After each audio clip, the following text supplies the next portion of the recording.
하나님 말씀 보시겠습니다. 창세기 27장 14절부터 23절입니다. 한 목소리로 읽겠습니다. 시작. 그가 가서 끌어다가 어머니에게로 가져왔더니 그의 어머니가 그의 아버지가 즐기는 별미를 만들었더라. 리브가가 집안 자기에게 있는 그의 맏아들 에서의 좋은 의복을 가져다가 그의 작은 아들 야곱에게 입히고 또 염소 새끼의 가죽을 그의 손과 목에 매끈매끈한 곳에 입히고 자기가 만든 별미와 떡을 자기 아들 야곱의 손에 주니 야곱이 아버지에게 나아가서 내 아버지여 하고 부르니 이르되 내가 여기 있노라. 내 아들아 내가 누구냐. 야곱이 아버지에게 대답하되 나는 아버지의 맏아들 에서로소이다.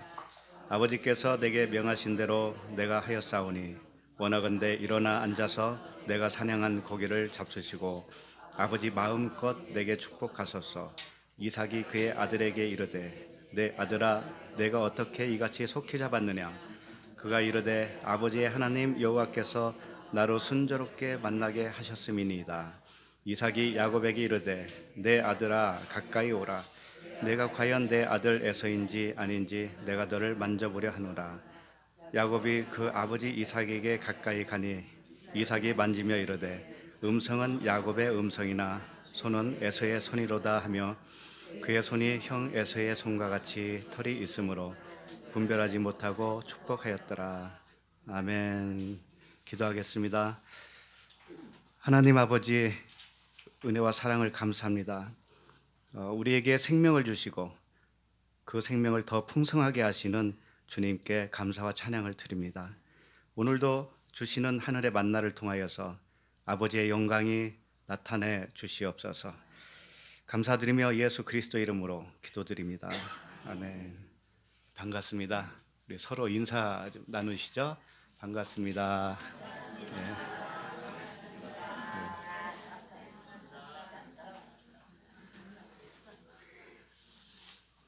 주일날이 좀 기다려지지 않습니까? 기다려져요? 아, 예, 감사합니다. 네, 정말 보고 싶고 기다려져요. 광고 하나 드리면 우리가 설교 파일을 그 유튜브에 올리죠. 그리고 클라우드라고 있습니다. 클라우드에 mp3로 이렇게 올리고 있어요. 왜냐하면 다운받아서 편리하게 쓸 수 있도록 하기 위해서 했죠. 그래서 비밀번호도 다 오픈되어 있는 상태였었거든요. 그런데 요 근래에 해킹을 당했어요. 그래서 mp3를 몽땅 다 지웠더라고요. 그래서 올리는 대로 바로바로 지워요 또. 그래서 클라우드를 더 이상 사용하면 안 되겠구나.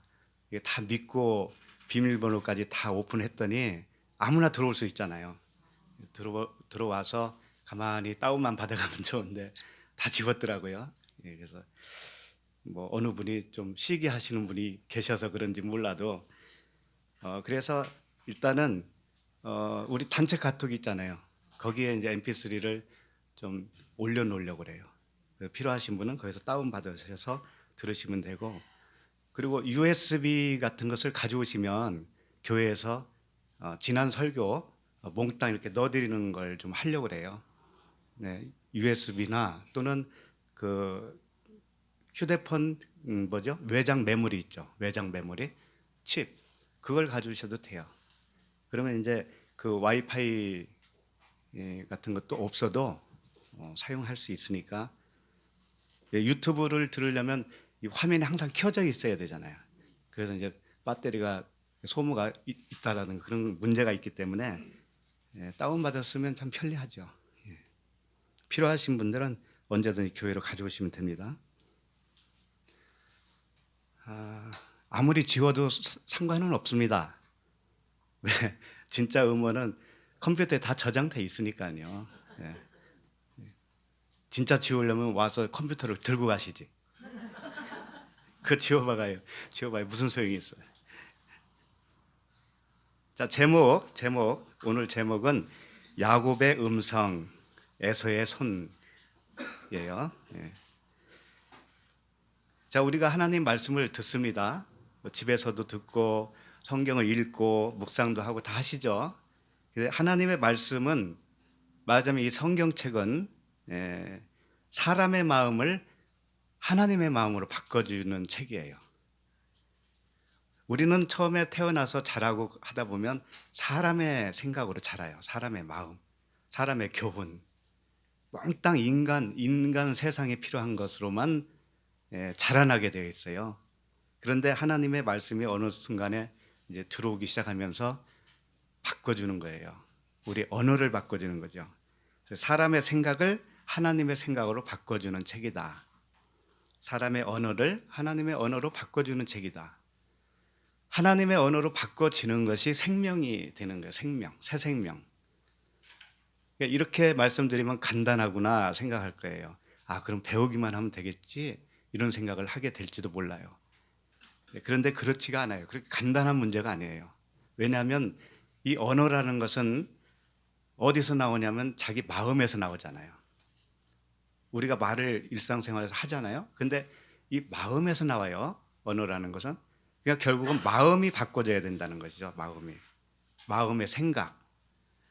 요 생각은 사람의 생각으로 살다가 하나님의 생각으로 바꿔져야 되는 거예요. 다시 말하면 사상이라고 해도 돼요. 가치관이라고 해도 되고 기준이라고 해도 되죠. 그걸 이거 법이라고 합니다. 법. 그래서 하나님의 말씀을 우리가 처음에 접하여도 율법으로 깨닫게 돼요. 왜냐하면 우리가 육신의 마음이 있기 때문에 육신적인 기준, 육신적인 시각이 있어요.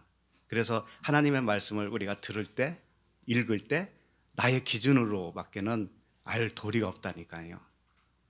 한글은 다 아니까 읽으면 다 그걸 내 육신의 기준으로 받아들일 수밖에 없어요. 내 기준으로 받아들이는 그 하나님의 말씀이 법이거든요. 법. 근데 그걸 율법이라고 하는 거예요. 근데 율법을 다른 말로 하면 죄와 사망의 법 이렇게도 말을 해요. 죄와 사망의 법. 내 육신의 생각으로 말씀을 받아들이는 것이 뭐냐면 죄와 사망의 법을 받아들이는 거예요. 그러면 나도 죄 속에 거하는 거 아니겠어요? 사망으로 사는 거 아니겠어요? 이것을 어떤 법으로 전환이 돼야 되냐면 성령의 법으로 전환이 돼야 돼요. 생명의 성령의 법. 그러니까 성경 말씀 용어로 그대로 말씀드리면 생명의 성령의 법이에요. 이 성령의 법은 생명 자체라는 거죠. 그럼 우리 자신을 잘 생각해 보세요. 내 자신을 잘 들여다보면 알아요. 내가 하나님의 언어를 가지고 사는지, 육신의 언어를 가지고 사는지, 육신의 가치관으로 사는지, 하나님의 가치관으로 사는지 잘 보면 알아요. 자기를 보면 알아요.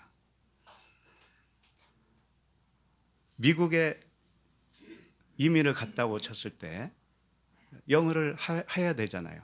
거기에 문화를 따라야 되죠. 그런데 내가 학원에서 배웠다고 해서 금방 되지는 않잖아요.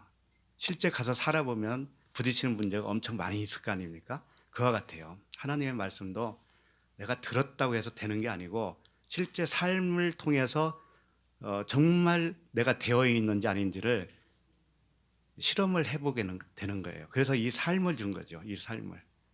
그게 되는지 안 되는지를. 그걸 광야의 삶이라고도 하는 거죠. 듣는 것은 1차적으로 중요하고요.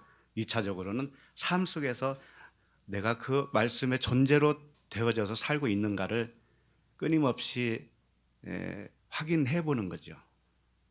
그럼 안 됐으면 아직도 안 됐구나. 아직도 하나님 나는 이렇습니다. 라고 고백할 수밖에 없잖아요. 또 그 고백을 받기를 원하시거든요. 된 것처럼 자랑하면서 살 필요는 없어요. 그래서 로마서 8장 2절에 보면 이런 말씀이 있어요. 이는 그리스도 예수 안에 있는 생명의 성령의 법이 죄와 사망의 법에서 너를 해방하였음이니라. 사람의 언어가 죽고 성령의 언어로 태어나는 것을 십자가의 죽음과 부활 이렇게 표현을 하고 있는 거예요. 언어가 죽는 것이 십자가의 죽음이에요. 언어가 살아나는 것이 부활이에요. 부활. 여러분 다른 것으로 생각하시지 마세요. 내가 똑바른 사람이 되어야지, 흠없는 사람이 되어야지 이런 목표를 가지고 있는 것은 그건 율법 아래에 있는 사람이 아직은. 그런 차원의 말씀이 아니고 그런 차원의 생명이 아니에요. 그럼 율법은 죄와 사망의 법이라고 했죠. 율법은 이것은 왜 죄와 사망의 법이냐면 율법은 우리 육체가 지켜야 할 법이에요. 육체가 지켜야 할 법이에요. 그런데 육체로서 그 율법을 완벽하게 지켜낼 수 있는 사람은 단 한 사람도 없다고 그랬어요. 그럼 어쩌라는 거예요? 왜 율법을 주신 거예요? 왜? 주신 이유가 뭐냐면 육체로서는 그 법을 지켜낼 도리가 없구나라는 것을 깨닫게 하기 위해서. 그러면 나는 육체로서는 죄인이 맞잖아요. 그렇죠? 그 율법을 지킬 수 있는 내 육체는 죄인일 수밖에 없잖아요. 죄의 싹은 뭐예요? 사망이죠. 그래서 내가 사망 가운데 있구나 이렇게 된 거 아닙니까? 그러면 여기서 살아나려면 어떻게 되냐면 성령의 법으로 살아나야 이제 사는 거예요. 그게. 그러면 그거 어떻게 하는 것이냐? 성령의 법은 영이 지키는 법이에요. 율법은 육체의 법이라고 그랬죠? 내가 육체로 지켜야 할 법인데 성령의 법은 내 영이 지키는 법이다 이거죠. 그러니까 육체와 영이 같아요, 틀려요? 틀리죠. 육체로 지키려고 하면 나는 항상 사망 가운데 있는 사람이 되는 것이고 영으로 지키려면 항상 생명 가운데 있는 거예요. 그래서 우리는 속는 것이 뭐냐면 성령의 법 아래에 있다고 하면서도 육체의 법을 순간순간 따라가요. 그리고 내 판단이 육체의 법으로 판단을 해요. 순간순간. 그 자기도 잘 모릅니다. 자기도 잘 몰라요. 그래서 하나님은 철저하게 내가 스스로 판단해서 하기가 어렵기 때문에 하나님은 광야 생활을 통해서 체득을 하게 해주시는 거예요.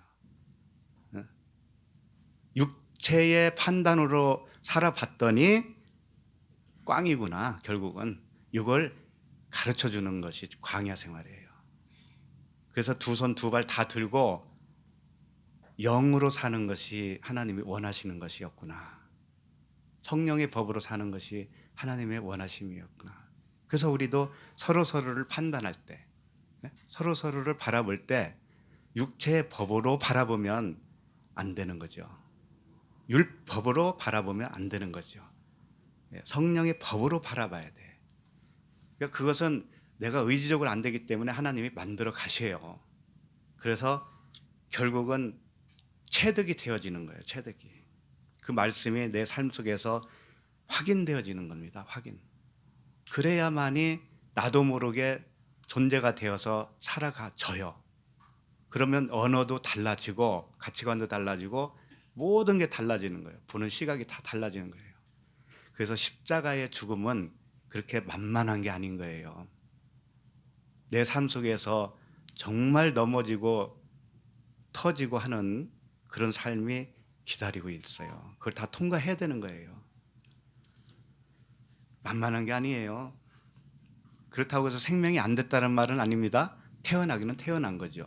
그런데 그 과정이 있는 거죠. 과정.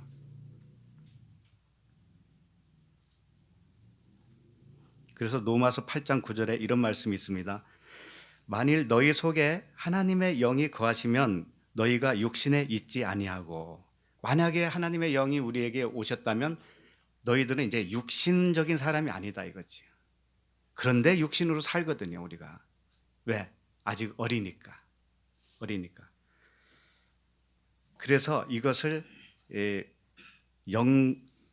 영으로 사는 삶으로 이끌어 가기 위해서 끊임없이 하나님이 우리를 훈련하고 하는 겁니다. 그래서 많은 세월이 필요한 것이기 때문에 우리는 자기를 항상 돌아보셔야 돼요. 자기를 말씀에 비춰서 자기를 돌아보셔서 내가 육체로 살고 있나 영으로 살고 있나 돌아보시는 게 중요해요.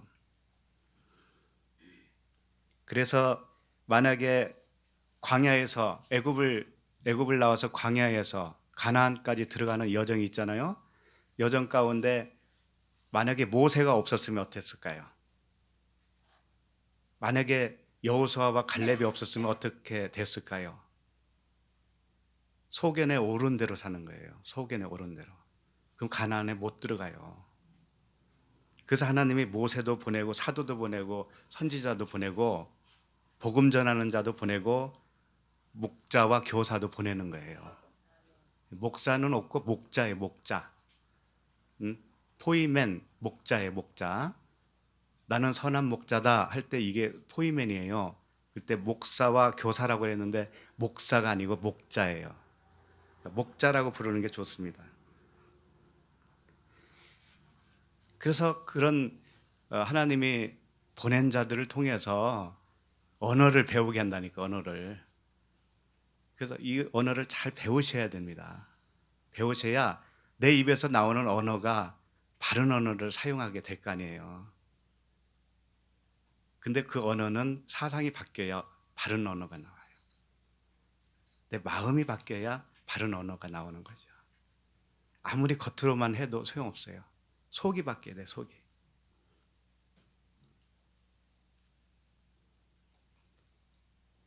자, 오늘 본문 말씀을 좀 보도록 하겠습니다.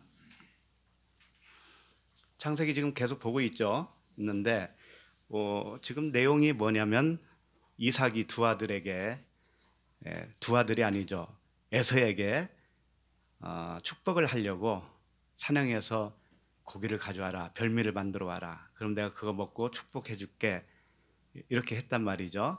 그런데 리브가를 통해서 그 동생 야곱에게 너 이렇게 해서 가서 축복을 네가 받아라, 이렇게 한 거죠. 그래서 그 일이 지금 계속 진행되고 있어요. 그런데 우리가 잘 알듯이 그 쌍둥이잖아요, 에서와 야곱이.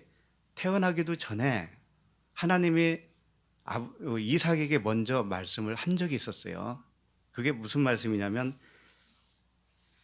내 복중에서부터 나누이겠다 이거죠. 쌍태가 이 족속이 저 족속보다 강하겠고 큰 자가 어린 자를 섬기겠다, 이런 말씀을 미리 해주셨어요. 그러면 이삭도 그걸 이미 알고 있잖아요. 그럼 이삭은 누구에게 축복을 해야 된다는 것을 이미 알고 있어요. 야곱이죠, 야곱. 큰 자가 어린 자를 섬기겠고 그 어린 자가 강한 자니까, 결국은 강한 자가 될 거니까 축복은 어린 자에게 줘야 된다는 걸 이미 알고 있단 말이에요. 근데 왜 에서에게 축복을 주려고 그토록 노력을 했을까라는 거죠. 이것은 이삭이 어떤 고집을 부리는 게 아니에요. 그렇게 보시면 안 되고 이 모든 것을 통해서 진리를 설명해 주는 것뿐이에요. 우리에게 진리를 가르쳐 주는 것뿐이에요. 야곱이 속이는 거, 리브가가 그 남편 모르게 작은 아들에게 어떤 공작을 한 거, 이런 것들을 인간적인 측면에서 보면은 답이 안 나온다고요. 이 모든 것들이 다 진리만을 설명하고 있는 거죠. 표면상으로는 이삭은 에서를 사랑했고 리브가는 야곱을 사랑했다, 이렇게 되어 있으니까 이삭이 에서를 사랑했으니까 에서에게 축복을 할 것이다 라고 하지만 이런 것들은 다 표면이에요. 자, 이런 그 진리를 이렇게도 설명할 수가 있어요. 뭐냐면 에서와 야곱은 쌍둥이라고 그랬죠. 그걸 하나라고 그랬습니다. 나에게 적용한다면 내 안에 에서도 있고 야곱도 있다고 그랬어요. 그리고 말씀은 하나지요. 말씀도 하나인데 그걸 겉으로 보면 율법이요, 안으로 보면 은혜와 진리, 복음이라고 그랬잖아요. 이것이 둘로 양상으로 이렇게 우리에게 보이는 거 아닙니까? 근데 이것을 하나가 되어지는 것이 구원이에요. 하나가 되어지는 것이. 그럼 이걸 어떻게 설명할 수도 있냐면 속사람이 겉사람을 삼킨다, 이렇게 표현할 수도 있어요. 그리고 사망을 무엇이 삼킨다고 할까요? 생명이 사망을 삼킨다. 그러면 복음이 율법을 삼키는 것이 뭐겠어요? 그게 하나 되는 거잖아요. 하나지요. 그런 거예요. 그러니까 예수님은 율법으로 오셨잖아요. 예수님 육체는. 그런데 그분이 십자가에서 죽으시고 그리스도로 부활하셨다라는 의미는 뭐냐면 예수라고 하는 그 율법 육체가 그리스도라고 하는 성령 안으로, 영 안으로 들어갔다 이거예요. 그러니까 다르게 표현하면 그리스도가 예수를 삼킨 거예요. 그래서 복음서 이후에는 어떻게 나오냐면 예수 그리스도라고 하는 표현보다는 그리스도 예수라고 하는 표현이 많이 나오는 겁니다. 그리스도 안에 있는 예수다라는 뜻이에요. 그래서 겉사람이 죽는다, 우리가 십자가에서 죽는다 이런 표현은 다르게 표현하면 나라고 하는 겉사람이 속사람 안으로 들어간다, 속사람이 내 겉사람을 삼킨다 이렇게도 표현할 수가 있는 거예요. 어디로 없어지는 게 아니에요. 그 안으로 들어가서 하나가 돼버리는 거예요. 하나가. 그런 뜻이에요. 그러니까 우리의 육적인 생각이 있었죠. 육체의 생각, 육신의 생각이 하나님의 생각 안으로 들어가 버리는 거예요. 삼킨 바 되는 거예요. 이렇게 표현을 할 수가 있는 겁니다. 고린도전서 15장 54절에 이런 표현이 있어요. 이 썩을 것이 썩지 아니함을 입고, 썩을 것은 뭐냐면 육신의 생각이에요. 썩지 아니함을 입고 이 죽을 것이 죽지 아니함을 입을 때에는 사망을 삼키고 이기리라 기록된 말씀이 이루어지리라. 삼킨다는 말씀을 표현을 쓰는 거예요. 삼킨다, 삼킨다. 그리고 고린도 후서 5장 4절에서는 이렇게 되어 있어요. 참으로 이 장막에 있는 우리가 짐진 것 같이 탄식하는 것을 벗고자 함이 아니요 덧입고자 함이니 죽을 것이 생명의 삼킨 바 되게 하려 함이라. 여기서는 어떻게 표현한 거냐면 아이고 내가 빨리 죽어야지, 이 육신의 생각을 빨리 벗어버려야지, 이 생각을 내가 떨쳐버려야지 이렇게 생각하기도 쉽잖아요. 내 기준 이걸 빨리 떨쳐버려야지 이렇게 생각이 쉬운데 이것은 벗고자 하는 거잖아요. 벗고자 하는 거. 근데 그게 아니라는 거죠. 그게 아니고 오히려 덧입고자 하는 거라는 거예요. 덧입고자. 그럼 무엇으로 덧입느냐? 생명으로 덧입으면 내 육신의 생각이 어디로 들어가는 거예요? 생명 안으로 녹아 들어가 버리는 거죠. 그렇게 해서 생명과 내 생각이 하나가 되는 거예요. 하나. 겉사람 속사람 이렇게 표현하니까 둘로 생각을 하고 있지만 사실은 이게 하나예요. 하나. 네. 생명 안으로 들어가서 녹아져 버려서 내 생각이 그 생명의 생각으로, 성령의 생각으로 바뀌어지는 거예요. 성분이 바뀌어진다고요.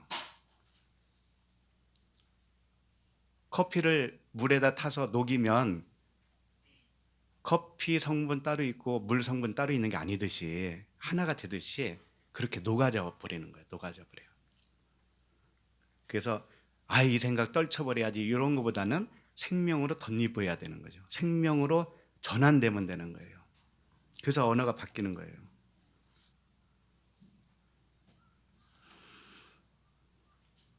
그래서 사실은 야곱이라고 하는 동생이 에서가 받아야 할 축복을 빼앗잖아요.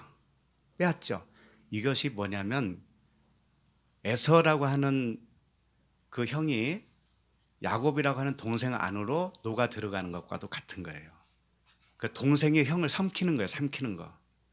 이걸 빼앗는 그런 형국으로 우리에게 표현할 뿐이에요. 빼앗는 것이 삼키는 거예요. 삼키는 거. 생명이 사망을 삼키는 거예요.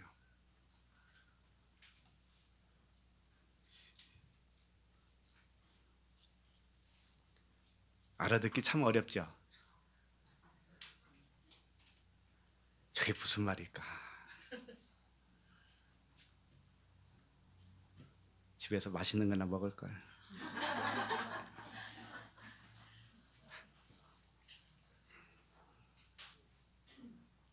지금 보고 있는 본문이 둘째 날 계속 이어지고 있습니다.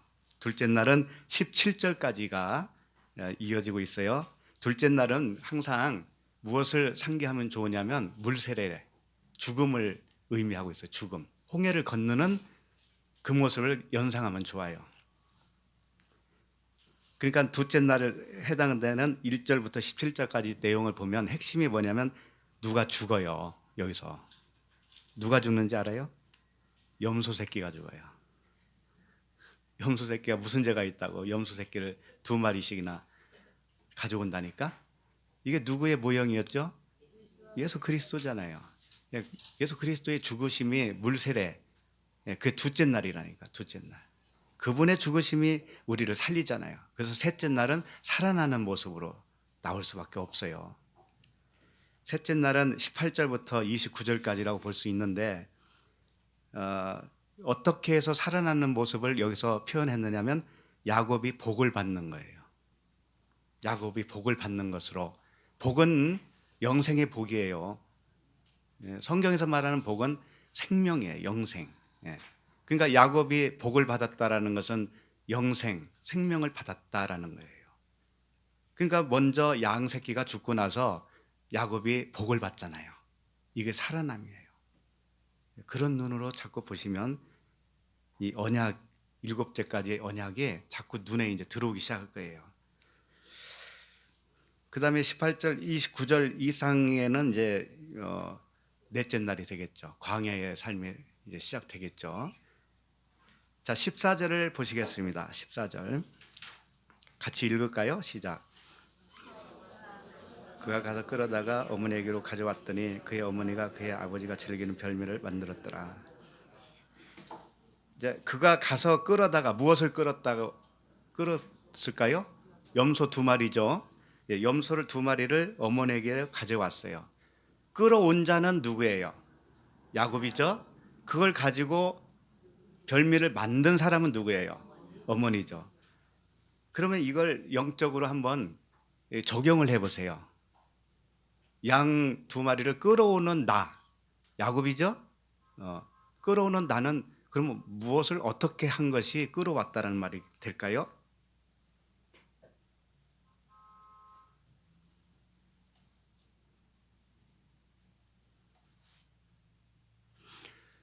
염소만 끌어왔지 한 것은 아무것도 없잖아요. 그렇죠?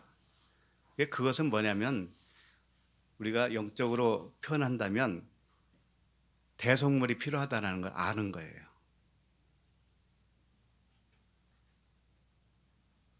내 스스로는 구원받을 수 없다는 거 안 거죠. 그러니까 나 이외에 나를 대신해서 죽어줄 자, 그 대속물이 필요하구나. 예수 그리스도께서 십자가의 죽음, 그 은혜가 필요하구나 라는 것을 절실히 깨달은 사람, 이것이 이미 나에게 그 양 2마리를 끊어온 거예요. 염소 새끼를 끌어온 거와 똑같은 거예요. 근데 실제로 그것을 가지고 잡아서 별미를 만든 사람은 누구예요? 어머니죠. 그러니까 어머니는 여기서 언약이잖아요. 항상 말씀이죠. 말씀이 육신이 돼서 오신 분이 누굽니까? 예수님이시잖아요. 그분의 죽으심이 별미를 만든 어머니의 행동이에요. 어머니가 별미를 만들었다는 것은 자기 죽음을 의미해요. 왜? 저주는 누가 받는다고 그랬어요? 자기가 받는다고 했잖아요. 저주는 나에게 돌려라 그랬죠? 네.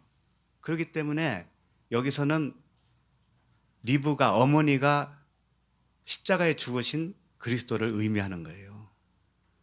저주는 내가 받을게. 그리고 모든 일을 다 거기서 버리는 거예요. 그래서 너는 내 말만 따르라. 너는 내 말만 따르라. 이렇게 된 거죠. 그래서 내 말만 따른 것이 그 야곱의 행동이잖아요. 그렇죠? 내 말만 따라. 근데 내 말이라고 하는 말이 콜이라고 그랬습니다. 콜. 그건 포네라고 그랬죠. 헬라어로 말하면 포네. 아들의 음성할 때 그 포네예요. 그러니까 표면적인 말씀으로 이해 안 하고 이면적인 말씀으로 다가왔을 때 그 빛으로 내 마음을 확 비춰준 그 말씀, 진리의 말씀, 이 말씀을 따르라 이거죠. 이 말씀을 따르라. 그 말씀을 따르기 때문에 지금 이 수작을 할 수가 있는 거예요. 표면적으로 따르면 에서와 같이 사냥할 수밖에 없잖아요. 근데 이면의 말씀으로 따르니까 겉으로 보기에는 속이는 것이고 잘못된 행동들을 하는 것 같은데 이게 진리라는 거죠. 그 대속물이 필요하다는 거죠. 에서는 대속물을 자기가 잡으러 갔어요. 자기가 스스로. 근데 야곱은 내가 할 수 있는 게 아니구나. 언약이 해주셔야 되는구나. 언약, 약속. 그 은혜만을 자기는 붙든 거죠. 은혜만을. 이게 진리예요. 이게 제대로 아는 사람이죠. 그렇다면 우리 생활의 전반적인 삶에 적용을 해보세요. 어떻게 사는 것이 그 언약을 붙든 겁니까?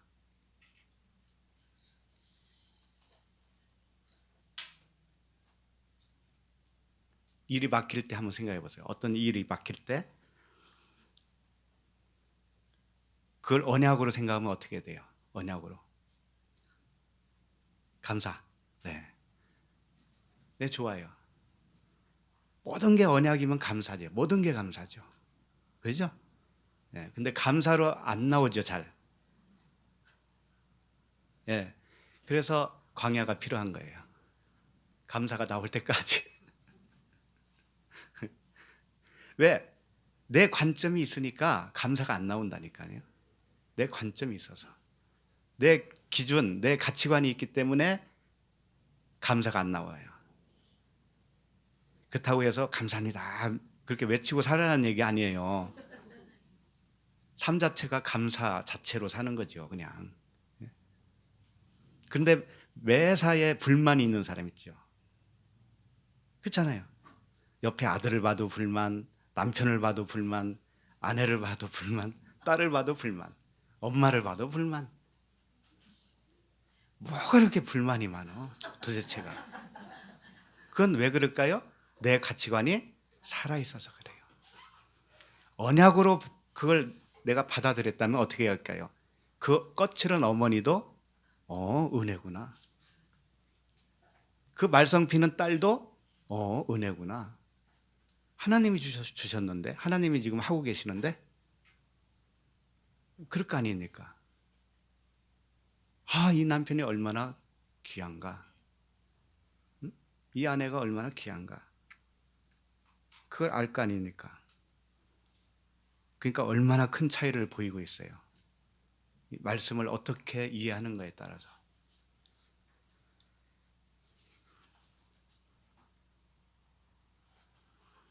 그러니까 예수 그리스도의 십자가 죽음으로 언약의 성취를 믿는 것이 염소 2마리를 가져오는 거예요. 네, 그건 뭐 행동도 아닙니다. 그것은 그렇게 여기는 것뿐이죠. 그래서 너희 몸을 하나님이 기뻐하시는 거룩한 산 제물로 드리라, 이렇게 되는 거예요. 그 대속물 되시는 예수 그리스도가 필요하다는 것은 뭐냐면 나의 육적인 생각도 십자가에 같이 죽어야 되는구나 라는 것을 내가 인정을 하는 거예요. 시인하는 거죠. 그걸 말하는 거예요. 이제 야곱은 그렇게 했어요. 야곱은 그랬더니 그의 어머니가 그의 아버지가 즐기는 별미를 만들었더라. 즐긴다고 하는 것은 아하브라는 단어라고 했고요, 사랑한다 그런 뜻이라고 그랬죠. 그 별미는 뭐냐면 마트함이라고 하는 단어인데 이게 감지하다, 깨닫다 그런 의미예요. 그러니까 별미는 뭐냐면 깨달은 마음이에요. 깨달은 마음. 깨달은 마음이고 회개된 마음이에요. 회개된 마음. 회개는 육적인 생각에서 하늘 성령의 그 마음으로 전환된 것이 회개입니다. 주님, 내가 이거 잘못했어요. 그거 한 가지 해결을 했다고 해서 해결되는 게 아니에요. 물론 그것도 필요하죠. 돌아봐야 되니까. 그런데 정말 회개는 비진리에서 진리로 전환되는 것이 회개예요. 말씀이 내 안에서 새로운 말씀으로 진리로 거듭나는 거예요. 다시 태어나는 거예요. 이게 회개예요. 회개는 누가 해줬냐면 어머니가 해준 거잖아요. 지금 야곱이 한 게 아니에요. 누가 한 거예요? 어머니, 예수 그리스도가 십자가에서 죽으심을 통해서 회개를 먼저 해주신 겁니다. 우리가 회개할 수 있는 게 아니에요. 그분이 먼저 해주시고 그걸 성령께서 우리에게 적용시켜 주는 거예요. 적용시켜 주시니까 나도 바뀌는 거예요. 나도.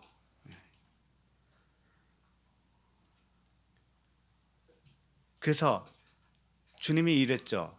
사랑이라는 건 뭔지 아냐? 그러면서 사랑은 십자가에서 십자가의 죽음이 사랑을 확증한 거야. 그런 말씀을 하셨죠. 그러니까 어머니가 지금 야곱을 사랑한다라는 것을 어떻게 확인했어요? 여기서는 확증을.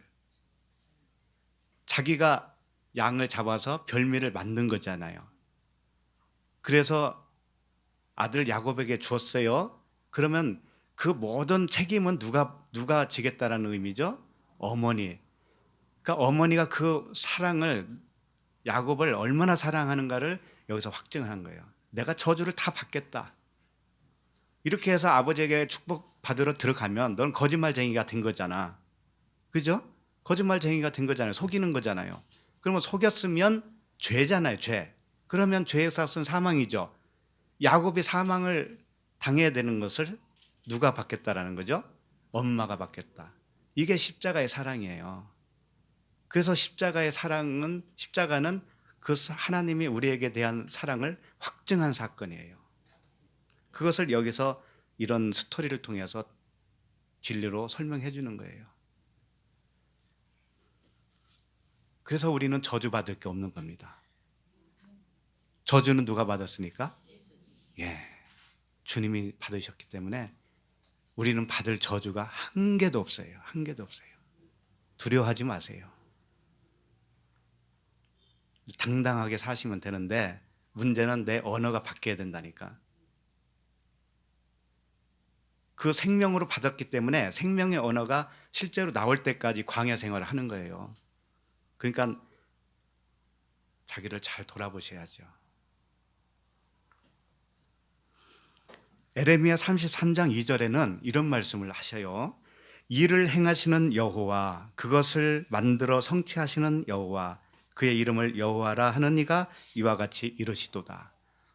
일을 만드시고 그 일을 성취하시는 분이 누구다? 여호와, 하나님이시라는 거예요. 하나님이 일을 다 버리시고 자기가 책임지시고, 리브가가 지금 그 일을 하고 있는 거잖아요. 그 일을, 계획도 자기가 세우고 일도 자기가 만들고 행하시고, 이것을 리브가가 지금 다 하고 있는 거예요. 야곱은 너는 내 말을 따르기만 해라. 따르기만 해라. 우리도 마찬가지입니다. 주님이 우리에게 그 이면의 말씀을 주시면 그 말씀대로만 그냥 살면 되는 거예요. 살면 되는 거예요. 그러면 책임은 누가 지느냐? 하나님이 지시는 거예요. 하나님이. 문제는 그걸 안 따르기 때문에 문제가 생겨요. 왜 나에게 고난이 올까? 그 말씀에 순종이 안 되었기 때문에 고난이 온다는 걸 아셔야 돼요. 그걸 가르치기 위해서 고난이 계속 되는 겁니다. 그래서 은혜, 언약, 그것으로만 우리가 받아들이고 살아가진다면 그것처럼 하나님이 기뻐하시는 거 없는 거예요. 주님이 다 책임지셔요. 예. 자, 15절로 가겠습니다. 같이 읽을까요? 시작.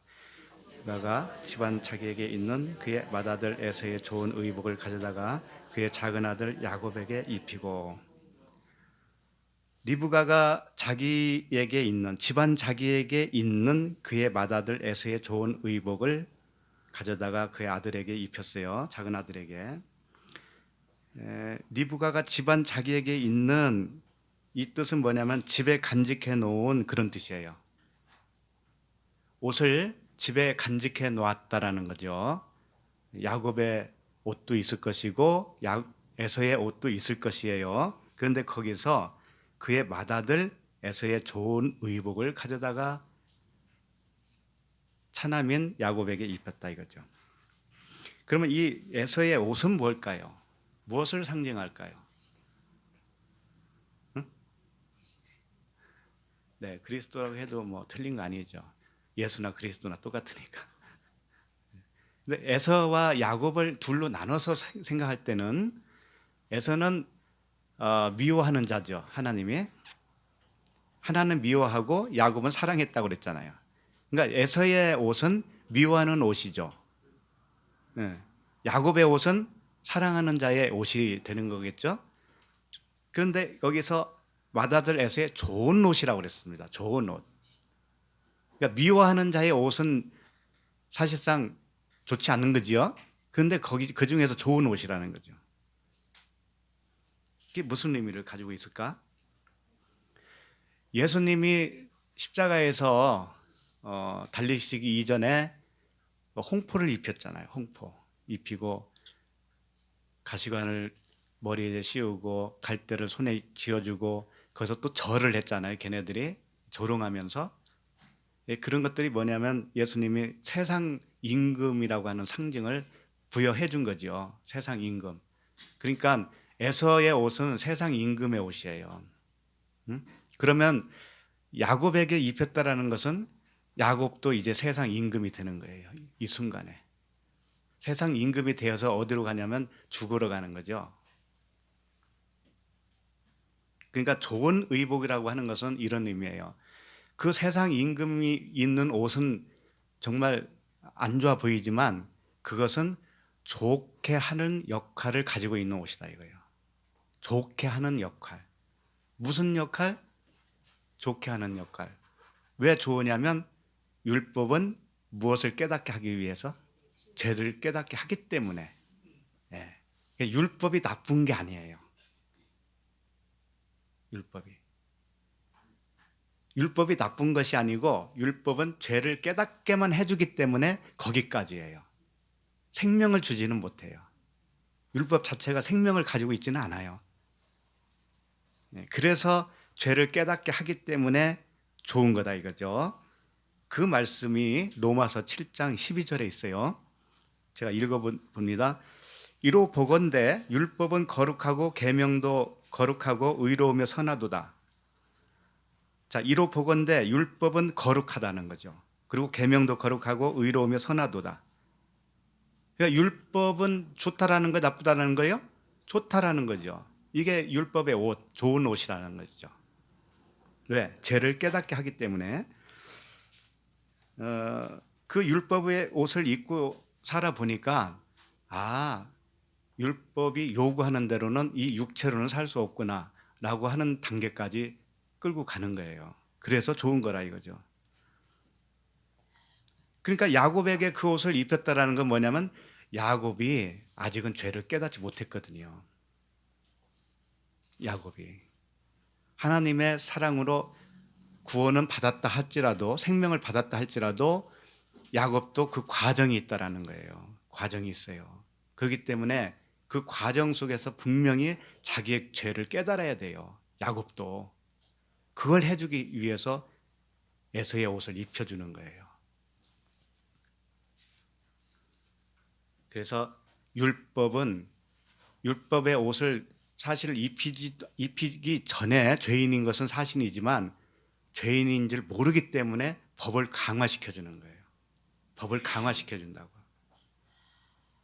처음에 법이 한두 개 있을 때는 자기가 몰라요. 그런데 그걸 10개, 20개로 늘려보세요. 법이 그무질처럼 이렇게 와 있을 거 아니에요? 그럼 거기에 다 걸리는 거죠. 그래서 네가 죄인이구나. 그걸 깨닫게 해주는 거예요. 자, 16절을 보겠습니다. 또 염소 새끼의 가죽을 그의 손과 목에 매끈매끈한 곳에 입히고, 자, 염소 새끼의 가죽을 염소를 잡았을 거 아닙니까? 그래서 그 가죽으로 손과 목에 매끈매끈한 곳에 입혔다 이겁니다. 자, 여기서 이런 것들이 계속 나오고 있어요. 뭐냐면 황금과 유향과 몰약이 나오고 있어요. 무슨 의미냐면 황금은 왕이거든요. 왕을 의미하거든요. 왕. 그다음에 유향은 뭐예요? 유향은 죽음을 의미해요. 죽어야 향기가 나잖아요. 이 향을 피우는 거죠. 태우는 거. 이게 십자가에 죽으신 예수님의 제물을 의미하고 있어요. 이것을 제사장이라고 그래요. 제사장. 그러니까 구약에 3가지 직분이 나오죠. 왕, 제사장, 선지자가 나오죠. 그러니까 에서의 옷을 야곱에게 입혔다라는 건 뭐냐면 야곱을 무엇으로 만들었어요? 왕으로 만들었잖아요. 왕, 세상 왕, 응? 세상 임금. 그렇게 만든 거죠. 그 다음에 염소 새끼를 가죽을 그에게 입혔다라는 것은 뭐예요? 제사장이란 말이에요. 제사장. 그러니까 야곱이 제사장직을 부여받는 거예요. 왕권, 제사장직. 그다음에 뭐가 있죠? 그 다음 절에 뭐가 있어요? 17절. 자기가 만든 별미와 떡을 자기 아들 야곱의 손에 주니 그랬잖아요. 이 손은 항상 어떤 능력을 말하는 거예요. 능력은 말씀이잖아요. 이게 선지자라는 거예요. 선지자. 그러니까 에서의 옷을 입었다라는 것은 왕, 그 다음에 염소 새끼가 죽었다라는 건 뭐예요? 제사장. 떡을 받았다라는 건 뭐예요? 선지자. 이 역할을 예수 그리스도의 모형이잖아, 이게. 그러니까 야곱 자체도 예수 그리스도의 모형으로 주어지는 거예요. 그래서 성경 말씀은 모든 것이 다 그리스도의 이야기밖에 없는 거예요. 이렇게 봐도 그리스도예요. 저렇게 봐도 그리스도예요. 그분의 죽으심과 부활, 그거밖에 없어요. 그렇다면 나도 죽고 나도 부활하는 거 이거밖에 없어요.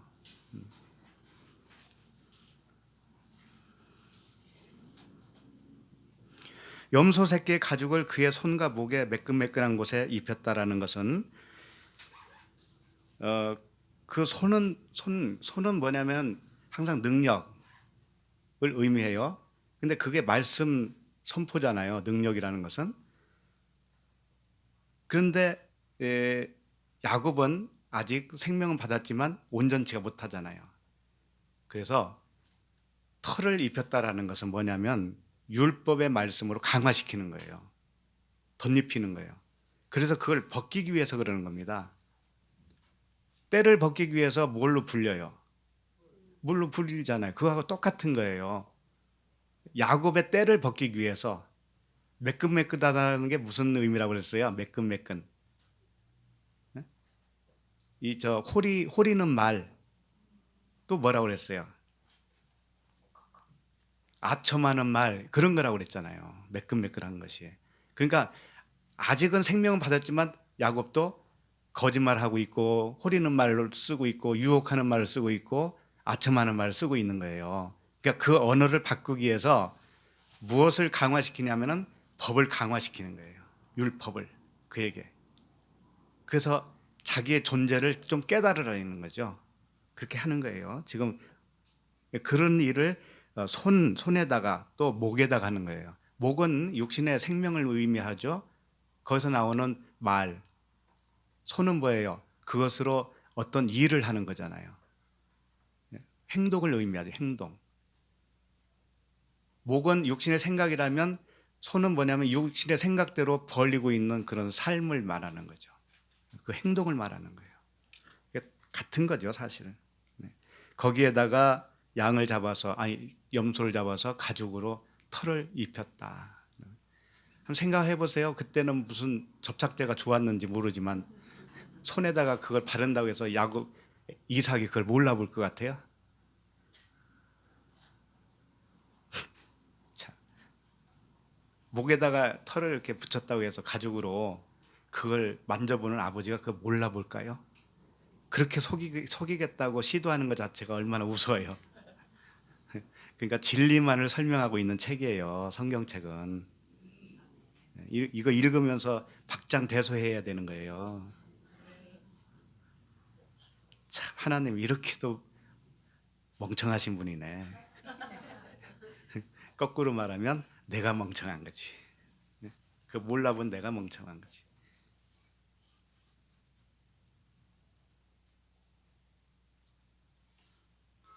자, 17절로 갑니다. 같이 읽을까요? 자기가 만든 별미와 떡을 자기 아들 야곱의 손에 주니, 자기가 만든 별미라는 것은 자기가 십자가의 죽음을 의미해요. 예수님이 우리에게 별미를 줬어요. 그 별미가 뭐냐면 성령님이셔요. 근데 성령님을 주실 때는 그분이 가셔야 되죠. 어디로 가요? 십자가로 가서 죽으셔야 되잖아요. 십자가에서 다 이루었다라고 주님이 십자가에 매달린 다음에 숨을 거두기 전에 그랬잖아요. 다 이루었다. 다 이루었다. 언약을 완성했다. 이것이 뭐냐면 그 별미를 만들었다 이거예요. 그런 의미예요. 십자가의 은혜를 그리스도라고 하는 신령한 떡으로 만들었다. 그것으로 야곱의 손에 들려 주었다 이겁니다. 그러니까 야곱이 십자가의 은혜를 받아 든 겁니다. 이제 손에 십자가의 은혜를 받아 든 거예요. 그리고 이제 어디로 가냐면 아버지에게 가는 거예요. 18절부터는 29절까지 살아남이에요. 셋째 날에 속한다고 말씀드렸죠. 여기 보면 아버지라고 이제 부르기 시작하는 거예요. 야곱이 살아났기 때문에 아버지예요. 아버지라고 부르는 것은 아무나 부를 수가 없는 거예요. 18절 읽겠습니다. 야곱이 아버지에게 나아가서 내 아버지여 하고 부르니 이르되 내가 여기 있노라. 내 아들아 내가 누구냐. 에서도 물론 아버지라고 부릅니다. 야곱도 아버지라고 불러요. 그런데 에서가 부르는 아버지 차원은 율법의 아버지예요. 야곱이 부르는 아버지는 진리의 아버지죠. 사랑의 아버지. 이렇게 되는 거예요. 누가 아버지라고 부를 수 있는가? 누가 정말 친아버지처럼 부를 수가 있느냐? 로마서 8장 15절에 이런 말씀이 있습니다. 너희는 다시 무서워하는 종의 영을 받지 아니하고 양자의 영을 받았으므로 우리가 아빠 아버지라고 부르짖느니라. 그래서 아빠, 친아빠, 아빠라고 부른다 이거죠. 아빠. 근데 누가 부를 수 있느냐면 이 양자의 영을 받은 사람만 아빠라고 부를 수가 있다라는 거죠. 그럼 양자가 뭐냐? 양자. 우리가 양자예요. 하나님의 양자. 양자인데 양자는 친아들하고는 좀 다른 개념이겠죠. 그래서 양자라고 표현하면은 우리는 좀 어디서 조금 아버지하고 관계가 조금 친아버지하고는 친아들하고는 관계가 좀 다른 것처럼 이렇게 느껴지는데 왜 양자라는 단어를 썼는가를 알고 나면 그렇지 않다라는 걸 알게 될 거예요. 양자 히오데시아라고 하는 단어입니다. 히오스는 아들이에요. 히오스는 히오데시아 이게 입양아라는 뜻이에요. 입양아 아들로 받아들였다. 그래서 우리가 다 입양합니다. 그런데 우리가 생각하는 육적인 생각의 입양아가 아닌 거예요. 그런 차원이 아니에요. 자, 에베소서 1장 5절에 보면 이런 말씀이 있어요. 그 기쁘신 뜻대로 우리를 예정하사 예수 그리스도로 말미암아 자기의 아들들이 되게 하셨으니 여기에 자기의 아들들이라고 그러는데 이게 히오데시아예요. 양자라는 거예요. 자기의 양자가 되게 해주셨다. 그런데 이 말씀 이 절이 좀 오역이 있습니다. 무슨 어디 부분이냐? 그 기쁘신 뜻대로 우리를 예정하사 이거예요. 우리를 예정했다고 하니까 이제 여기서 예정론이 나온 거죠. 하나님이 우리를 예정하는구나. 하나님이 예정하고 안 하고는 우리에게는 아무 관계가 없습니다. 사실은. 왜냐하면 예정했는지 안 했는지 알 수가 없기 때문에 그래요. 누구든지. 성경은 그런 말씀을 한 건 아니에요. 사실. 우리를 예정했다라고 하는 말씀을 한 것이 아니라고요. 근데 그것을 우리가 오해하죠. 이런 말씀 때문에. 그럼 이걸 잘 보면 어떻게 되냐면은 예정이라고 하는 말은요. 프로오리조라고 해요. 프로오리조. 근데 이 말씀 그 기쁘신 뜻대로 우리를 예정했다고 했는데 여기 원문을 보면 어떻게 되어 있냐면 프로오리조가 제일 먼저 나와요. 단어가 예정했다라는 말씀이 제일 먼저 나온다고요. 거기 보면 프로오리사스 이렇게 되어 있어요. 이게 무슨 말씀이냐면 예정하셨던 이런 뜻이에요. 예정하셨던 이런 뜻이에요. 그러면 무엇을 예정했는가가 이제 중요한 거예요. 무엇을 예정했느냐. 이걸 다시 풀어서 나열을 하면 이렇게 돼요. 예정하셨던 예수 그리스도를 통하여 이렇게 되는 거예요. 우리를 예정한 게 아니고 예정하셨던 예수 그리스도라는 거예요. 그럼 누구를 예정했다는 것 같을까요? 그리스도를 예정했다라는 거예요. 예수 그리스도를 예정했어요. 그 예정하셨던 예수 그리스도를 통하여 우리를 자기의 양자가 되게 하신 것은 이렇게 되는 거예요. 예수 그리스도를 통한 그 예정하셨던 예수 그리스도를 통하여 우리를 자기 아들 양자가 되게 하신 것은 그의 기쁘신 뜻대로 된 것이다. 이게 제대로 설명되어진 거예요. 그러니까 예정은 누구를 예정했다는 거예요? 예수 그리스도를 통해서 우리를 양자로 삼았다. 그러면 양자라고 하는 것은 뭐냐면 다시 말하면 예수 그리스도를 통한 자만 양자예요. 예수 그리스도를 통한 자. 그럼 예수 그리스도를 통한다고 하는 것은 뭘까요? 예수님이 십자가에 죽으셨잖아요. 그리고 부활하셨잖아요. 나도 똑같이 그렇게 되어지는 거예요. 나도 똑같이 그렇게 되어졌을 때 내가 양자가 되는 거예요.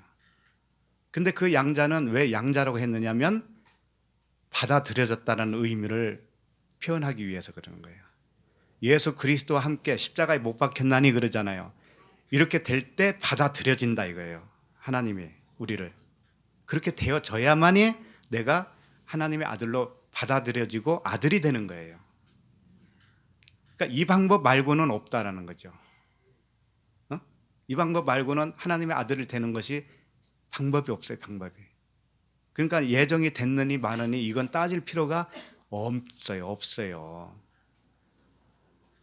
다만 따지고 싶으면 뭐냐면 예수 그리스도를 통하여 양자가 됐느냐 아니면 내 믿음으로 됐느냐 요거 따져야 돼요. 예수 그리스도의 믿음으로 됐느냐 나의 믿음으로 됐느냐 정말 따지려면 그거 따져야죠. 그래서 예수 그리스도를 통하여 받아들여진 아들이 내가 맞다면 어떤 마음으로 변화가 되어지느냐면 그것을 대표적으로 한 말씀을 드리면 마가복음 14장 36절 말씀을 읽어드리겠습니다. 예수님이 겟세마네 동산에서 기도하실 때 무릎 꿇고 하셨잖아요. 무릎 꿇고 땀방울이 핏방울이 되도록 기도하셨을 때 그때 뭐라고 하셨냐면 이르시되 아빠 아버지요 그랬어요. 여기서 아빠라고 그랬어요. 아빠. 정말 하나님이 나의 아빠가 되려면 어떤 기도를 해야 되는가를 가르쳐 주는 거예요. 아빠 아버지요 아버지께는 모든 것이 가능하오니 이 잔을 내게서 옮기시옵소서. 이 잔을 나에게서 옮긴다라고 하는 의미가 뭐예요? 십자가의 죽음이잖아요. 이 잔은 독이에요. 독. 이 독을 먹으면 죽어요. 이 독이 든 잔을 옮겨가게 해달라는 거예요. 그러나 나의 원대로 마시옵고 아버지의 원대로 하옵소서. 이렇게 기도를 하셨어요. 그렇다면 우리가 정말 예수 그리스도를 통하여 받아들여진 자, 양자가 맞다면 어떤 마음의 상태로 살게 되겠습니까? 내 뜻대로 하지 마시옵고 아버지의 뜻대로 되기를 원하나이다. 네, 요 마음 상태가 되어 있느냐 안 되어 있느냐 요것만 봐도 알 수 있지 않겠느냐 하는 거죠. 이 마음으로 산다면은 정말 내 마음은 평강이 될 수밖에 없잖아요. 응? 따따붙다 할 필요 없지요. 응? 자, 19절을 가겠습니다. 19절. 같이 읽어볼까요? 야곱이 아버지에게 대답하되 나는 아버지의 맏아들 에서로소이다.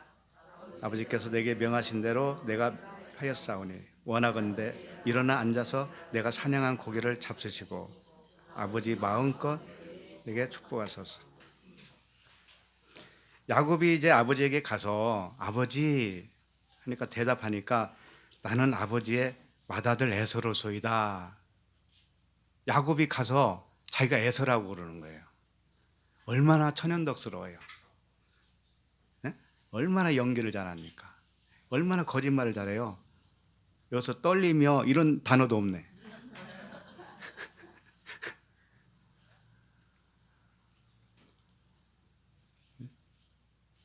이름을 속이고 있잖아요. 그렇죠? 이것은 이렇게 받아들여야 돼요. 뭐냐면 아버지는 다 알고 있습니다. 스토리상 모르는 것처럼 나오지만 아버지는 이미 다 알고 있고요. 야곱에게 축복하려고 하고 있는 거예요. 야곱을 기다린 거죠, 사실은. 그런데 야곱이 거짓말 하잖아요. 이것은 우리가 생각하는 그런 거짓말의 이야기가 아니에요. 그렇게 보면은 하나님의 마음을 잘 모르는 거예요. 어떤 거냐면 아버지, 나는 야곱인데요. 에서의 신분으로 왔어요. 이런 거예요. 예?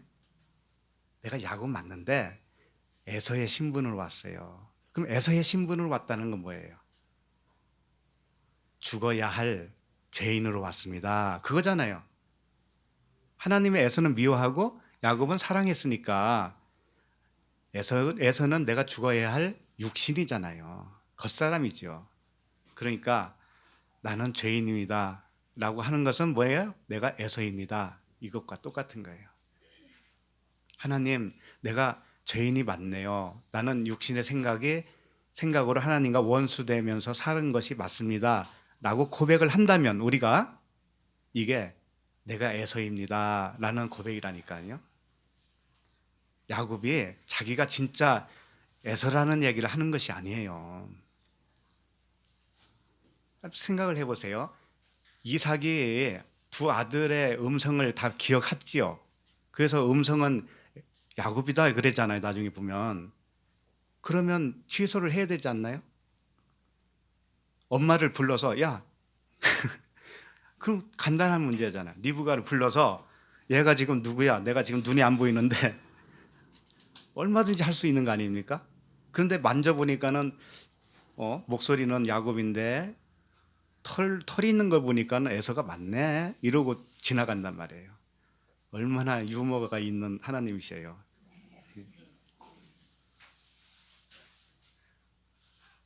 그런 뜻입니다. 그래서 에서라고 했을 때는 에서는 항상 장자잖아요. 장자는 죽어야 할 존재를 말하고 있잖아요. 예. 그러니까 야곱이 내가 에서입니다라고 하는 속에는 내가 장자입니다. 나는 죽어야 할 장자가 맞습니다. 이런 고백을 한 거예요. 이런 고백을.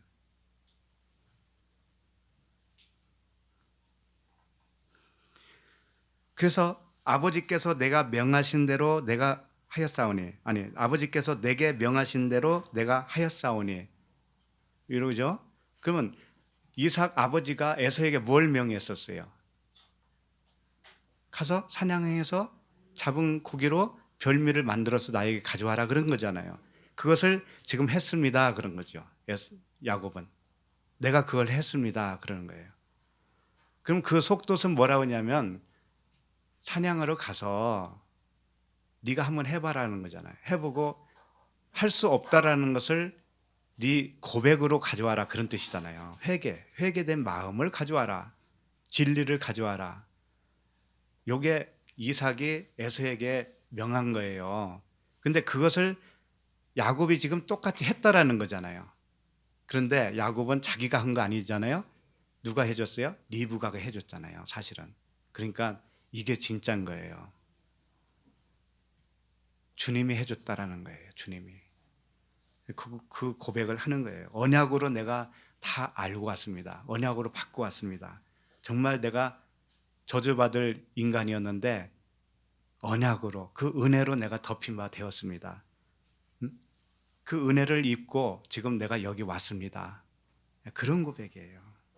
그러니까 일어나 앉아서 내가 사냥한 고기를 잡수시고 아버지 마음껏 내게 축복하소서 이렇게 한 거죠. 그러면 일어나 앉아서 아버지 보고 그러는 거예요. 아버지 일어나 앉아서 나에게 축복해 주세요. 이거 의미가 뭔지 아세요? 내가 일어났다 이거예요. 내가. 야곱이 지금 일어난 상태란 말이에요. 영적으로. 지금 회개하고 있는 이 상태가 야곱이 살아난 상태예요. 내가 살아나면 내 안에 누구도 살아나냐면 하나님도 살아나요. 그리스도도 살아나는 거예요. 똑같은 거예요. 내가 죽어 있으면 그리스도도 죽어 있는 거예요. 내가 자고 있으면 자고 있다니까 그분도. 그러니까 내가 깨었으니까 그분도 이제 깨어 일어나야죠. 그런 관계를 의미하고 있어요. 근데 여기서 한 가지 볼 건 뭐냐면 마음껏 내게 축복하라고 그랬죠. 이 마음껏이 단어가 무슨 단어냐면 네펫이라고 하는 단어예요. 네펫이. 왜 이런 말씀을 드리냐면 네펫이를 헬라어로 번역하면 푸시케가 돼요. 그러니까 축복을 하려면 무엇으로 해야 되냐면 푸뉴마로 해야 되는 거예요. 네펫이로 하지 말고 르하우로 해야 되는 거예요. 르하우. 근데 여기서는 네펫이라고 하는 단어를 계속 사용했어요. 마음껏 축복하셔서 이게 4장 19절에도 아니 4절에도 있고 19절에도 있고 25절에도 있고 30절에도 있어요. 마음껏 축복하라고 하는 단어가 이렇게 여러 번 나와요. 근데 전부 다 네펫이에요. 이게 뭘까요? 이것은 이런 의미예요. 축복을 하기는 하는데 물세례 측면에서 하는 거예요. 축복을 2번 하는 겁니다. 잘 보면은 지금 27장이죠. 28장으로 가면 이삭이 야곱을 축복을 또 합니다. 거기서 또 해요. 2번 하는 거예요. 그래서 여기서 27장에서 하지만은 야곱이 이제는 속였다는 게 발각돼요. 속였다고 하는 것이 발각되면서 어디로 보내냐면 외삼촌이 살고 있는 밧다라람으로 보내요. 그런데 아버지가 속였다라는 것을 그때도 알았을 거 아닙니까? 왜 그러냐면은 이후에 누가 들어와요? 에서가 들어오죠. 그러면서 깜짝 놀래는 신용을 하잖아요. 이삭이. 그렇다면 정말 그 속인 게 잘못된 거라면 축복한 거 다시 하면 되잖아요. 네가 나를 속였으니 축복 다시 하겠다. 취소하겠다. 그리고 에서한테 다시 해도 되죠. 그 뭐 문제될 게 있습니까? 그리고 야곱을 야단을 쳐야 되잖아요. 근데 야단친 거 하나도 없어요. 야단치는 흔적이 없고 오히려 축복을 더 한다니까. 축복을 2번 했어요. 여기서 물세례 측면에서 축복을 해요. 이것은 축복 내용을 보면 아는데 축복 내용이 이제 다음 주에 하겠지만 어떤 내용에 주로 나오냐면 네 안에 그리스도가 계시게 하옵소서라고 하는 측면의 기도예요. 결국은. 그러니까 물세례는 뭐냐면 애굽에서 홍해를 건너서 광야로 나왔죠. 그러면 그 시점에서는 그에게는 뭐가 필요하냐면 생명이 필요한 거잖아요. 생명. 그리스도가 네 안에 들어와야 돼. 요거잖아요. 그러니까는 이때의 축복은 그 축복을 하는 거예요. 야곱아, 네가 정말 생명을 받아라. 이런 측면으로 축복을 해요. 그런데 28장에 가면 어떤 축복을 하냐면 네 자손 번성하는 거, 새 생명이 태어나는 거, 너로 인해서 새로운 민족이 태어나는 거, 이런 측면의 축복을 해요. 그러니까는 이런 거죠. 처음에는 네가 생명으로 태어나야 돼. 그러고 나서 네가 새 생명을 낳을 수 있는 존재가 되어야 돼. 이런 측면이라고요.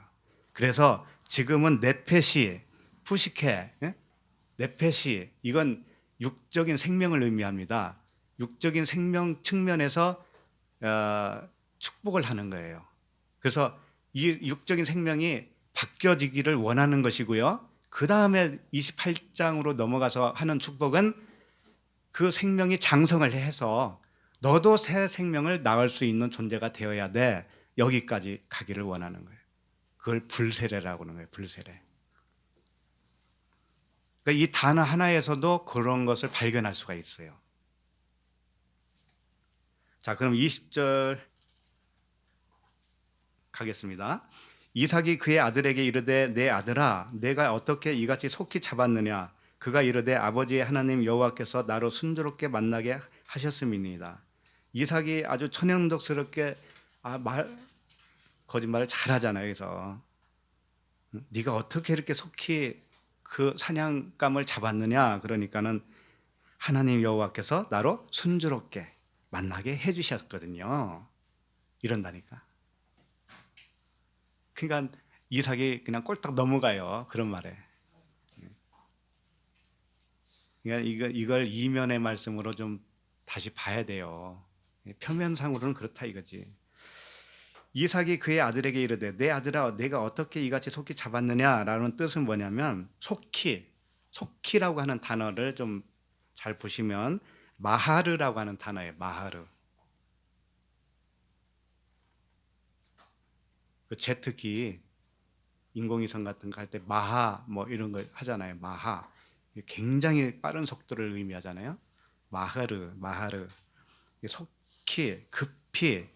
우리가 이전에 살펴봤지만 아브라함이 그 천사를 세 명의 천사가 오니까 급히 달려가, 급히 물을 떠다가, 급히 뭘 잡아서 하인에게 주고 막 그런 단어들이 있었잖아요. 그거 똑같은 거예요.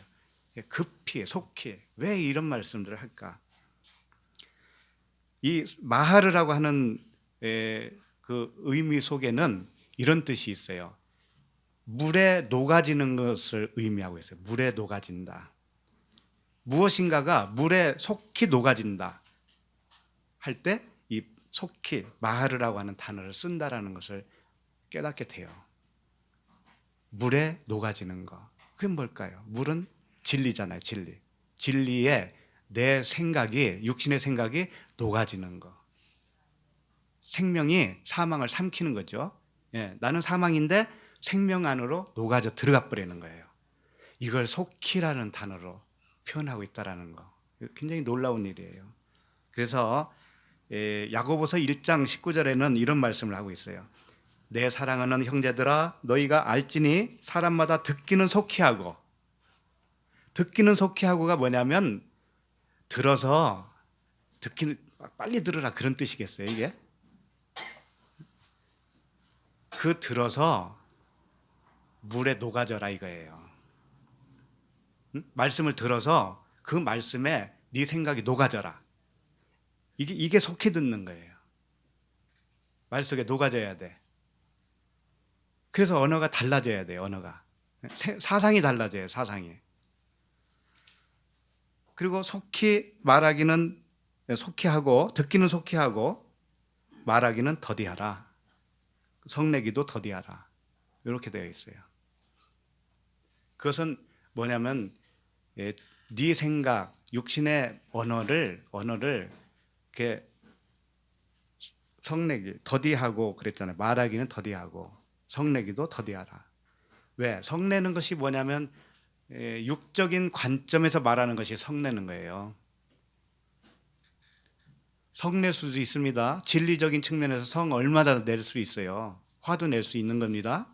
그런 걸 말하는 게 아니고 비진리로 말하는 것 자체가 성내는 거예요. 그렇게 하지 말라는 거죠. 그러니까 하나님 말씀에 네 생각이 녹아져라 이런 뜻이에요. 이게 속히 듣는 거예요. 그러면 우리가 할 말이 별로 없어요. 사실 할 말이 별로 없다니까. 다 경험해봐서 알잖아요.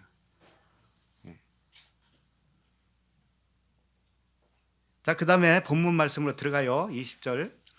그가 이르되 아버지의 하나님 여호와께서 나로 순조롭게 만나게 하셨음이니라 이렇게 돼 있죠. 이게 뭐냐면 이거예요. 너희 하나님 여호와 아버지의 하나님 여호와께서 나로 이게 나로라고 했는데 이게 파님이라고 하는 단어인데 얼굴이라는 뜻이에요. 얼굴. 그리고 표면이라는 뜻이에요. 표면. 그리고 순조롭게 만나게 했다라고 있는데 순조롭다라고 하는 단어가 카라예요. 카라. 근데 이건 임하심이라고 하는 뜻이에요. 임하심. 그러니까 이걸 다시 조합을 해보면 이런 거죠. 그러니까 하나님께서 아버지의 하나님 여호와께서 나에게 임하셨다 이거예요. 임하셨다. 어떻게 임하셨냐? 얼굴로 임하셨다 이거예요. 표면으로 임하셨다. 이런 거와 같아요. 창세기 1장의 그 서두에 보면은 혼돈과 흑암과 공허가 있잖아요. 거기 그 수면 위에 운행했다고 되어 있죠. 하나님의 신이.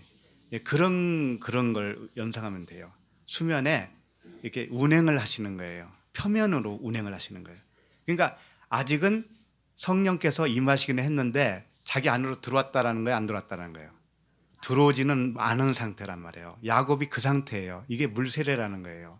그러니까 여호와께서 표면으로 나에게 임하셨습니다. 이런 뜻이라고요.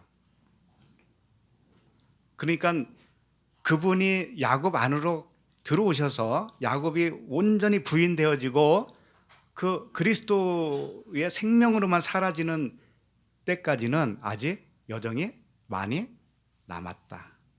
이제 시작에 불과하다. 그래서 이런 사건 후에 어디로 가게 되던가요? 네. 그 외삼촌한테 가죠. 거기서 이제 야곱보다도 더 잘 속이는 외삼촌 쓴맛을 보러 가는 거 아닙니까? 예. 그렇게 그런 여정이 준비되어 있는 거예요. 그래서 결국은 거기서 20여 년을 지난 다음에 약복강을 건너면서 약복강에서 씨름을 하잖아요, 하나님과. 그래서 환도뼈가 유골되는 사건을 통해서 쩔뚝쩔뚝 걸죠. 드디어 그때 하나님이 들어오신 거예요. 그때 가서. 근데 그런 여정을 뛰어넘으려고 우리는 그런 욕망이 있어요. 빨리 되고 싶은 욕망이 있다고요. 근데 그렇게 쉽게 되지 않는다는 것이 성경 말씀이죠. 자, 21절 읽겠습니다. 이삭이 야곱에게 이르되 내 아들아 가까이 오라. 내가 과연 내 아들 에서인지 아닌지 내가 너를 만져보려 하는가. 그러니까 어디를 만져서 두 아들을 누군지를 분별한다는 거죠.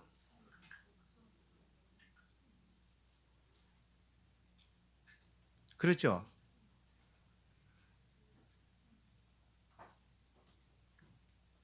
손을 만지는 거예요. 왜냐하면은 그 다음 절을 보면 알아요. 다음 절을 읽겠습니다. 야곱이 그 아버지 이삭에게 가까이 가니 이삭이 만지며 이르되 음성은 야곱의 음성이나 손은 에서의 손이로다.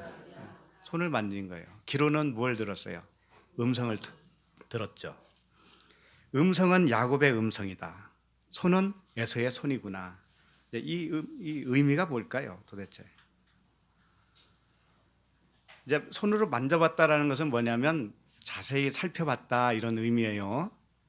예? 자세히 살펴봤다. 그랬더니 야곱이라고 하는 존재, 지금 이삭 앞에 와 있는 그 아들의 존재가 어떤 존재냐 하면은 음성은 야곱인데 손은 에서다 이거죠. 그러면 손이 에서라는 것은 털이 있다라는 거잖아요. 그러니까 손은 뭐냐면 겉을 말하고 있어요. 겉은 율법이라는 거예요. 응? 겉은 율법인데 안의 음성은 뭐라는 거예요? 야곱은 사랑받는 자죠. 그러니까 아들의 음성이라는 거죠. 예? 그러니까 이겁니다. 우리가 그리스도를 통해서 온전하게 연합되기 이전에는 밖에 계신 하나님으로 표현하는 거예요. 햇비 성령 그러죠. 그 안으로 들어왔을 때는 엔 성령 이렇게 표현을 하지요. 그런데 밖에 계셨다라고 하는 상태에서는 손이 애서는 거예요. 손이 애서. 그러면 우리들이 그렇게 온전히 들어오기 전까지는 살아가면서 말을 많이 하지요. 근데 그 말을 하나님은 어떤 음성으로 듣느냐면은 아들의 음성으로 들어요. 아들의 음성으로 듣는데 그 음성 자체는 아들인데 그 음성으로 되어지는 어떤 일, 네가 하는 행동 이런 것들은 아직 율법이다 이거예요. 그러니까 음성은 아들의 음성은 맞는데 그 내용은 아직 율법이다 이거죠. 무슨 말씀인지 좀 이해가 가요? 광야길을 다 건너서 태워지기 이전까지는 내가 하는 모든 말과 생각들이 하나님이 보시기에는 아들의 음성으로 듣는다니까요. 그래서 감사한 거예요. 무슨 말을 해도, 쓸데없는 말을 해도 아들의 음성으로 들어요. 듣는데 그 내용은 아니기 때문에 그 내용이 다 불태워질 때까지는 준비된 코스가 있다 이거예요. 쉽게 말해서 이제 젖먹이 아기들이 막 울죠. 젖달라고 막 울죠. 그런데 엄마가 그 아들의 우는 소리를 들을 때 어떻게 알아들어요? 젖달라는 음성으로 듣잖아요. 아들이 음성으로 듣지요. 근데 그 울음 소리 자체는 어때요? 듣기 좋아요? 싫어요? 싫죠? 그게 표면이라는 거예요, 그것이. 근데 그 울음이 그치기까지는 준비된 여정이 있는 거죠. 그래서 어떤 아이가 한 번 울면 이게 잘 안 그치는 아이들 있잖아요. 고집센 아이들. 어떤 아이가 하루 종일 울었대요, 하루 종일. 그래서 하루는 엄마가 좀 버릇 좀 고치려고 그냥 뒀대요. 딱 뒀대요. 그러니까 나중에 힘 빠져서 흐느끼면서 엄마, 왜 나 달래지 않는 거야? 이랬다는 거예요. 사람이 이렇게 고집이 센 거예요. 달래주면 그때 자기가 자존심이 좀 세워지죠. 네? 근데 스스로 울음을 그치려고 하니까 자존심 상하잖아요. 인간이 그렇다니까요. 그래서 감사한 건 뭐냐면 하나님이 우리가 어떻게 말을 해도요, 아무리 거짓말하고 쓸데없는 말을 해도 아들의 음성으로 들어줍니다. 그래서 감사한 거예요. 그런데 그 쓸데없는 말이 그칠 때까지는 준비된 여정이 있다. 있다. 네? 그걸 아셔야 돼요. 그걸. 그러니까 광야로 보내잖아요. 야곱을. 그 준비된 많은 기간이 있잖아요.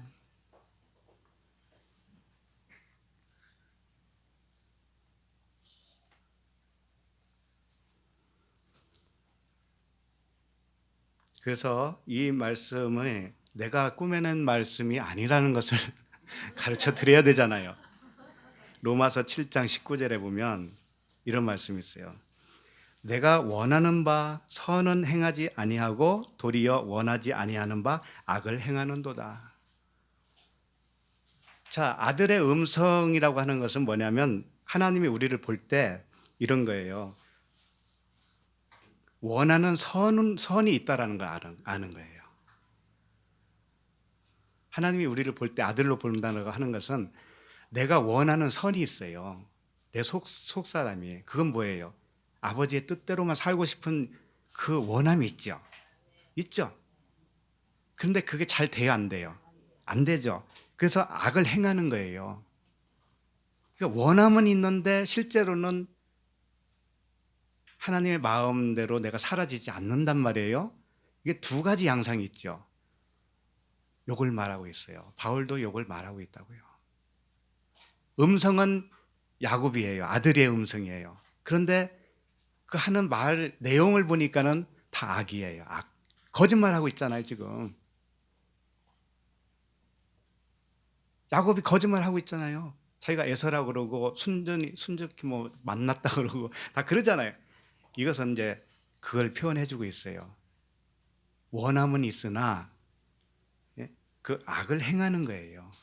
이걸 발견한 거죠. 근데 여기서 그치는 게 아니고 로마서 7장 25절에 보면 우리 주 예수 그리스도로 말미암아 하나님께 감사하리로다 그래요. 감사하리로다. 그런즉 내 자신이 마음으로는 하나님의 법을 육신으로는 죄의 법을 섬기노라. 주님은 우리를 볼 때 우리의 마음의 중심을 보신다고 그랬어요. 그 중심을 본다는 것은 우리 차원의 이야기가 아니에요. 내 깊은 속에서는 그분의 생명이 들어있기 때문에 그분을 원한다니까요. 그 원하는 마음이 나에게 있는 거예요. 그런데 육신의 생각이 너무 크기 때문에 실제 사는 모습은 육신적인 생각으로 살아간다고요. 그걸 악이라고 하는 것이고 죄의 법을 섬기는 것이다 이렇게 표현하는 거죠. 그것을 광야 삶을 통해서 겉과 속이 같아지게 만들어주는 거예요. 이제 말도 그 행동도 진리의 말과 진리 차원의 삶을 살도록 그게 하나가 되어질 때까지 하나님이 이끌어가 주신다 이거죠. 이걸 잘 보고 보여주는 사건이 하나 있습니다. 여기 소개를 좀 해드리면 가나안에 정탐꾼을 보냈죠. 몇 명을 보냈죠? 네? 처음에 12명 보냈잖아요.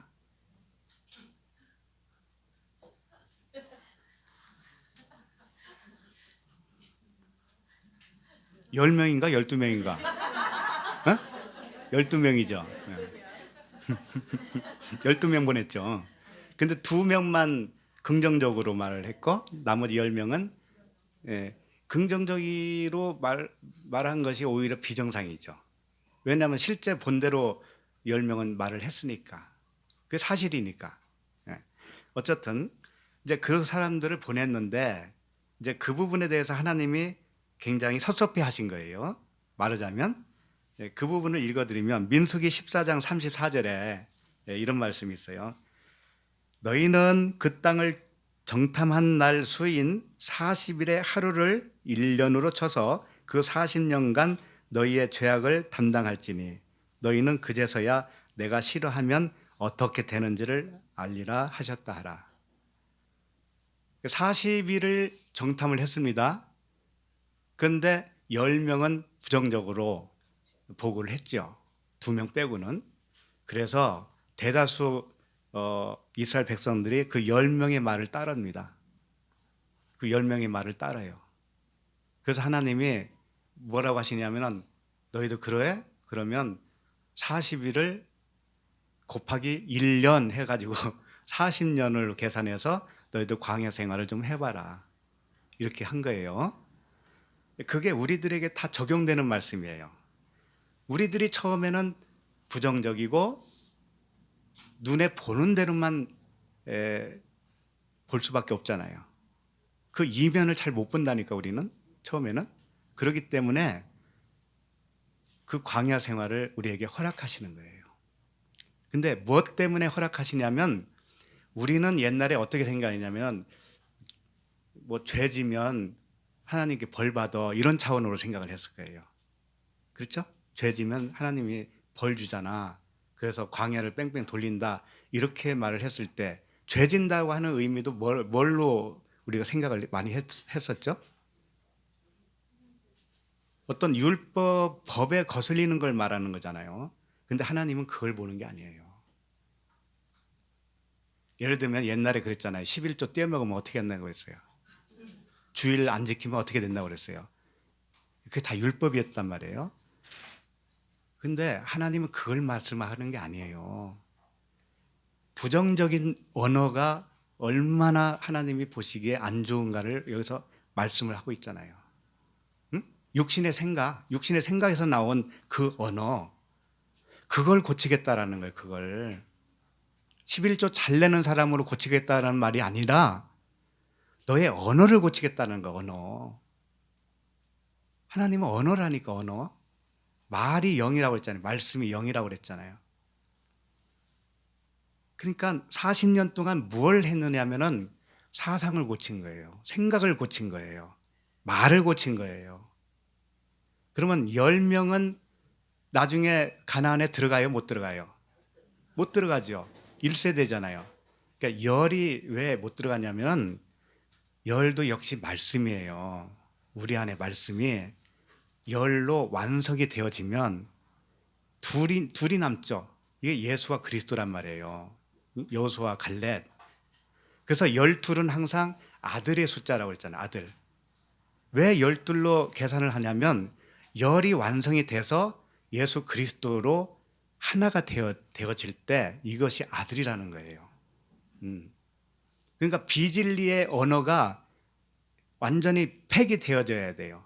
내 속에 있는 비진리의 언어, 율법적인 언어가 그것이 열로 완성이라는 뜻이야. 열로 완성된다. 그렇게 되면 둘, 예수 그리스도가 하나, 예수는 그리스도 하나, 그렇게 되어지는 거예요. 그래서 가나안 땅에 들어가는 사람은 여호수아와 갈렙으로 보여주시는 거예요. 그러니까 10명이 가나안에 못 들어갔다는 의미를 여기서 설명하려고 그러는 것이 아니라 비진리는 이렇게 완성이 되어져야 되는 거야. 그런 의미죠. 자, 이제 마지막 절 23절 보고 마치도록 하겠습니다. 읽겠습니다. 그의 손이 형 에서의 손과 같이 털이 있으므로 분별하지 못하고 축복하였더라. 아까도 말씀드렸지만 축복은 2번 했어요. 이 첫 번째가 지금 여기서 하는 것인데 27장 같은 장 28절을 한번 보시겠어요? 28절 보시면 하나님은 하늘의 이슬과 땅의 기름짐이며 풍성한 곡식과 포도주를 내게 주시기를 원하노라. 야곱에게 풍성한 곡식 포도주를 내게 주시기를 원하노라라는 것은 쉽게 말하면 성령의 포도주, 그리스도라고 하는 포도주, 그 그리스도께서 너에게 임하기를 원한다, 이런 뜻이에요. 첫 번째 축복은 이런 내용이었단 말이에요. 그럼 두 번째 축복은 뭐냐? 28장 1절을 한번 보시겠습니까? 28장 1절을 보시면 이삭이 야곱을 불러 그에게 축복하고 또 당부하여 이르되 너는 가나안 사람의 딸들 중에서 아내를 맞이하지 말고 3절을 보세요.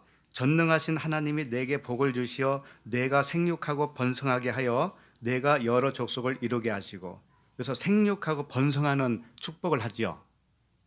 축복 내용이 이렇게 다르잖아요.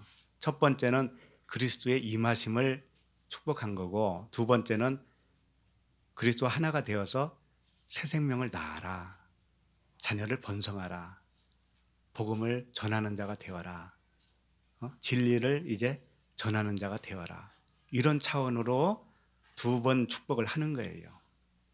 그러니까 오늘 말씀 다시 23절에 보면 손과 행 에서의 손과 같이 털이 많기 때문에 축복을 했다라고 되어 있잖아요. 그렇죠? 그러니까 율법 아래에서 네가 나와야 되니까 축복을 하는 거예요. 이때는 네가 아직 율법이구나, 여기서 나와야 되지 않니? 이런 축복이란 말이죠, 말하자면.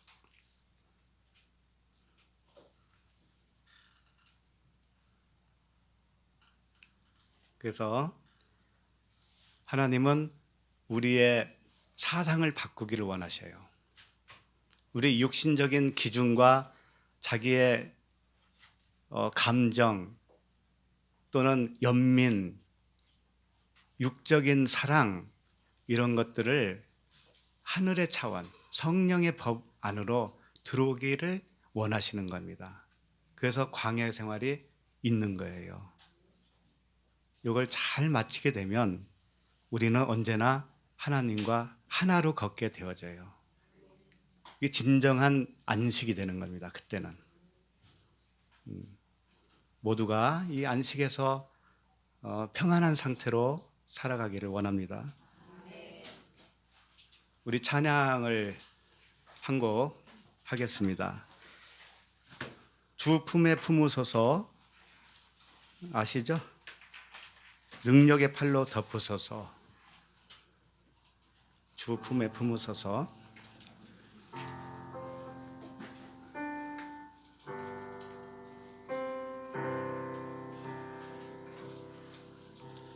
주 품에 품으소서.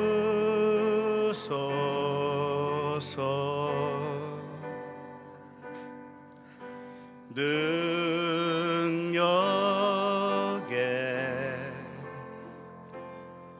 발로 덮으소서. 거친 파도 날 향해 와도 주와 함께 날아오르리.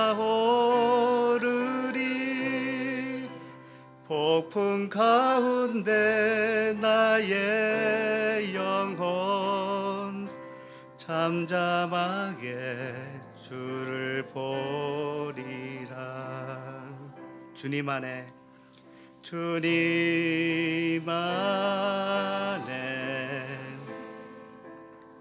나 거하리.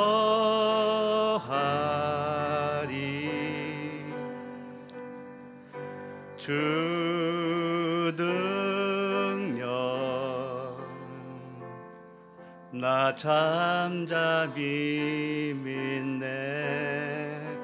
거친 파도 날 향해 와도 주와 함께 날아오르리. 폭풍 가운데 나의 영혼 잠잠하게 주를 보리라. 다시 한번 할까요? 주 품에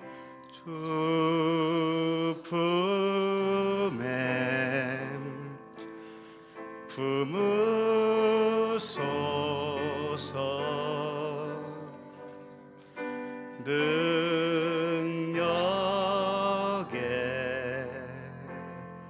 발로 덮으소서.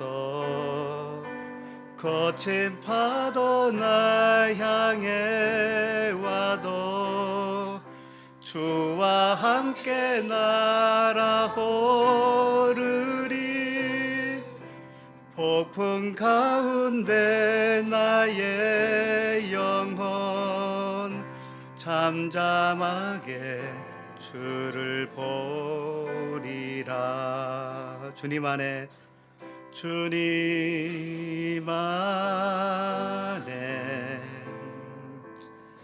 나 거하리.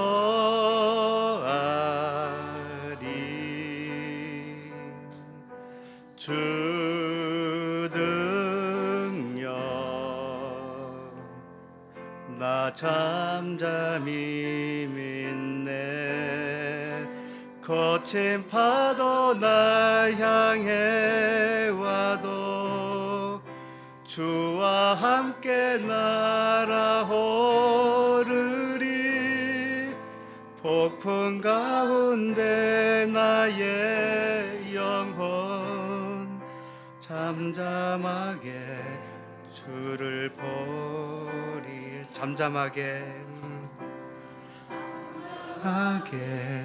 주를 보리라. 기도하겠습니다. 아버지 하나님, 우리가 아버지께 아들의 복을 받은 자로서 나의 겉사람은 언제나 속이는 자였으며 사람의 생각으로 투털대며 육신의 기준으로 자기 의로움을 앞세웠으나 긍휼이 풍성하신 아버지께서 아들의 이 시끄럽게 우는 소리에서 아들의 내면의 소리를 들으시고 끝까지 사랑하시며 그리스도의 장성한 분량에까지 인도하시는 그 아버지의 사랑에 감사와 찬양을 드립니다. 예수 그리스도의 이름으로 기도합니다. 아멘.